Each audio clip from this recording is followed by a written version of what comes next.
Þessari, til hamingju með sigurinn til að byrja með. Ég ætla ekki að hanga líkinn. Já, takk fyrir.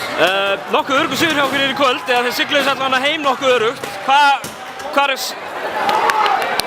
Hvar segir þið þennan, heldur þú? Bara frá byrjun, bara svona jafnt og þétt, þú veist, það var þvílíkur kraftur í öllum og góðar innkomur og bara ákveðni, áræðnar í sókn og mér fannst þið bara svona að vera mjaltlita svona í gegn og svo kláði þetta náttúrulega í restina bara almennilega.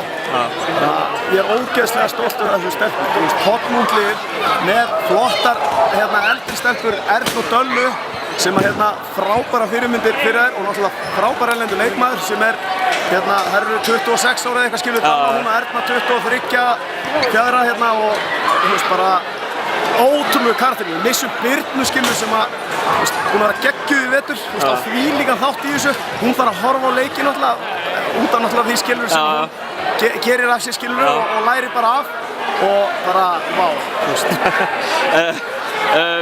Þú fyrir þetta tímabil ykkur náttúrulega spáð, ég man ekki hvað það í 4., 5. og 7. sæti og eitthvað. Þetta hlýtur nú að vera svona ykkar viltustu draumar að klára þetta svona? Já, alveg, algjörlega. Hafðirðu trú á því? Já, ég get sagt það bara eftir fyrstu 7 leikina, þegar við vorum að spila þarna, þá sá ég bara að við erum samkeppnisstæð við öll liðin.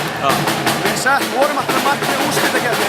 Ég var farin að hugsa þá skilurðu, við getum þetta ef allt smellir. En það þurfti náttúrulega alltaf að smella og bara, ég er ekkert smá stoltur. Þetta er svo geðvikt. Glæsilegur árangur aftur og aftur til hamingju. Til að þið var að fara að fagna. Takk fyrir.